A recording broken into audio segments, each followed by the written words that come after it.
بحیثیت مسلمان ہمارا یہ ایمان ہے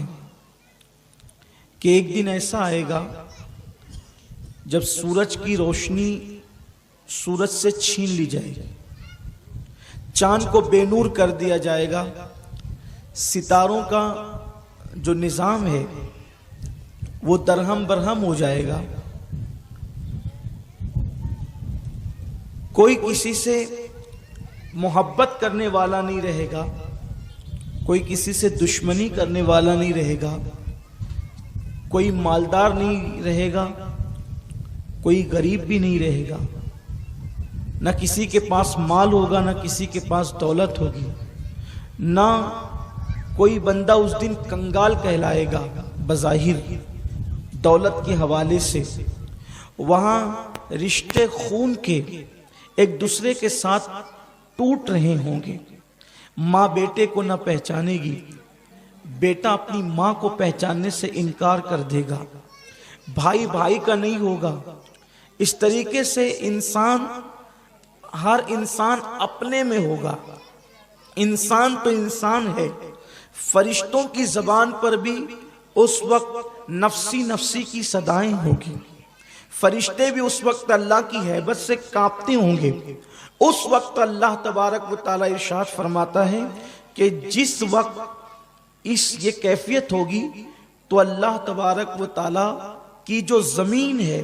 زمین کے اوپر انسان نے جو اعمال کیا ہے، یومئذ تحدث اخبارہا، کہ زمین اس کی خبر دے گی کہ انسان نے رات کی تاریکی میں زمین کے اوپر سجدہ کیا تھا یا زمین کے اوپر گناہ کیا تھا، زمین کے اوپر اس نے اللہ کی عبادت کی تھی یا اللہ تبارک و تعالیٰ کی نافرمانی کی تھی، زمین کے اوپر اس نے اللہ تبارک و تعالیٰ کی خشیت سے آنسو بہائے تھے یا بے باکی کر کے اللہ کو ناراض کیا تھا، اللہ کو غضبناک کیا تھا۔ اس وقت زمین خبر دے گی، انسان زمین کی اس خبر کو دیکھ کر کے کہے گا اس زمین کو کیا ہو گیا ہے کہ یہ انسان کے اعمال کے حوالے سے خبر دے رہی ہے۔ آپ مجھے بتائیں کہ اگر خبر دینے کے لیے کسی انسان کو متعین کیا جائے تو انسان سچ بھی بول سکتا ہے، انسان جھوٹ بھی بول سکتا ہے، اور پھر بات یہ ہے کہ ہر انسان دوسرے انسان کے ساتھ ہمیشہ نہیں رہتا۔ مثال کے طور پر کسی کی کتنی ہی دوستی ہو، کسی کی کتنی ہی قربت ہو، لیکن دو دوست 24 گھنٹے میں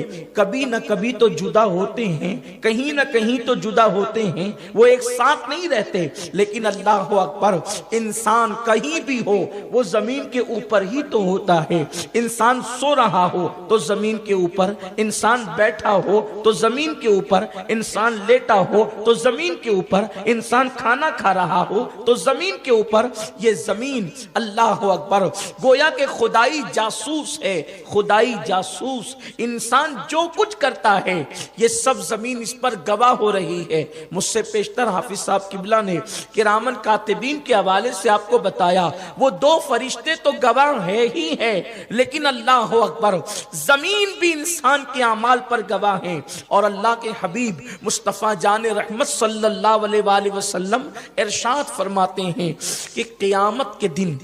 انسان کے سر کے بالکل اوپر سورج ہوگا، اور انسان کے سر اور سورج کے درمیان صرف ایک ہاتھ کا فاصلہ ہوگا، بس صرف ایک ہاتھ کا فاصلہ۔ آپ اندازہ کریں، جہاں تک میری آواز پہنچ رہی ہے تھوڑی دیر کے لیے ذرا غور کریں کہ اس وقت تو سورج سینکڑوں سال کے فاصلے پر ہے۔ یہ ابھی جو جون کا مہینہ چل رہا ہے، پہلا ہفتہ جون کا چل رہا ہے، مئی کا مہینہ گزرا ہے، ابھی سورج چوتھے آسمان پر ہے۔ چوتھے آسمان سے تیسرے آسمان کا فاصلہ 500 سال کا ہے۔ پھر تیسرے آسمان اور چوتھے آسمان کے درمیان میں جو خلا اور گیپ واقع ہیں وہ 500 سال ہے۔ پھر اس کے بعد تیسرے اور دوسرے کے درمیان کا خلا 500 سال ہے۔ پھر اس کے بعد دوسرا آسمان 500 سال اتنا موٹا ہے، اور اس کے بعد جو ہے دوسرے سے پہلا، اسی طریقے سے پھر پہلے آسمان سے زمین کے درمیان جو خلا واقع ہیں، یہ سب اس کا اندازہ لگائیں۔ اتنے سینکڑوں ہزاروں سال کے فاصلے سے سورج اس وقت اپنی پشت کی طرف سے چمک رہا ہے تو سورج کی تپش اور حرارت کا یہ عالم ہے. اس دن جب آسمانوں پر سورج نہیں ہوگا، اس دن جب آسمانوں کے فاصلے نہیں ہوں گے، اس دن جب سینکڑوں ہزاروں سال کے فاصلے نہیں ہوں گے، انسان کے سر اور سورج کے درمیان صرف ایک ہاتھ کا فاصلہ ہوگا، اور وہ بھی سورج آج اپنی پیٹھ کی طرف سے چمکتا ہے، اس دن سورج اپنے چہرے کی طرف سے چمکے گا.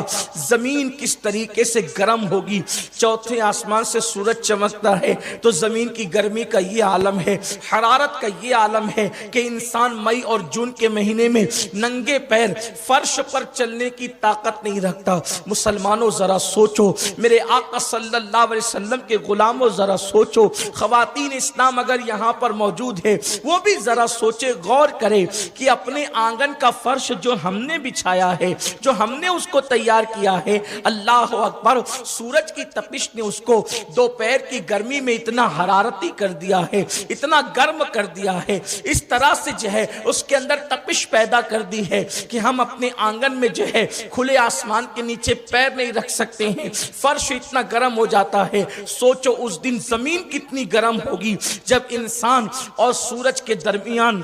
صرف ایک ہاتھ کا فاصلہ ہوگا. پھر اس وقت کیا ہوگا، اس وقت کا اندازہ یا اس کی پوری تصویر کشی کرنا یا اس کی عکاسی کرنا یا اس کی پوری داستان کو بیان کرنا اس مختصر سی محفل میں ممکن نہیں ہے. میں اپنے مطلب کی بات پر آتا ہوں، دل کے کانوں سے سننا، یاد رکھنا یہ کوئی کہانی نہیں ہے کہ اس کو آپ نظر انداز کر سکیں، یہ کوئی قصہ نہیں ہے کہ یہ کسی قصہ گو کی اللہ اکبر انسان کی ذہانت ہو، لیکن اللہ یہ اس غیب دا نبی نے بیان فرمایا ہے کہ اللہ اکبر جو زمین پر بیٹھ کر لوح محفوظ پر نگاہ رکھتے تھے، جن کو اللہ نے عالم ما کان و ما یکون بنایا تھا، اللہ رب العزت نے ان کو گزرے ہوئے اور آئندہ حالات کے پر جو ہے وہ اطلاع عطا فرمائی تھی. اللہ اکبر، میرے اور آپ کے آقا مصطفیٰ جان رحمت صلی اللہ علیہ وآلہ وسلم نے ہم کو آنے والے حالات پہلے سے اس لیے بتا دیے تاکہ ہم وہ کام نہ کریں، ان گناہوں سے اپنے آپ کو بچائیں، تباہی اور بربادی سے اپنے آپ کو بچائیں. ذرا سوچو، غور کرو، آج اللہ اکبر اگر لائٹ چلی جا رہی ہے، پاور بند ہو جا رہی ہے تو اپنے گھر میں بیٹھنا مشکل ہوتا ہے. اس وقت جب سورج سر پر ہوگا انسان کی کیفیت کیا ہوگی؟ اللہ اکبر، انسان کا پورا بدن پسینے میں شرابور ہوگا. اللہ کے حبیب مصطفیٰ کریم رؤوف الرحیم صلی اللہ علیہ وآلہ وسلم فرماتے ہیں اس وقت زمین انسان کے پیروں کو پکڑ لے گی، اس وقت زمین انسان کے پیروں کو پکڑ لے گی اور انسان سے سوالات کیے جائیں گے. انسان کے پیروں کو زمین پکڑے گی اور زمین اس وقت تک کہ انسان کے پیروں کو نہیں چھوڑے گی جب تک اللہ اس سے چند سوالات نہ کر لے، اللہ تعالیٰ اس سے کچھ پوچھ نہ لے اور وہ اس کا جواب صحیح طور پر نہ دے، اس وقت تک کہ اس کی چھوٹ نہیں ہوگی.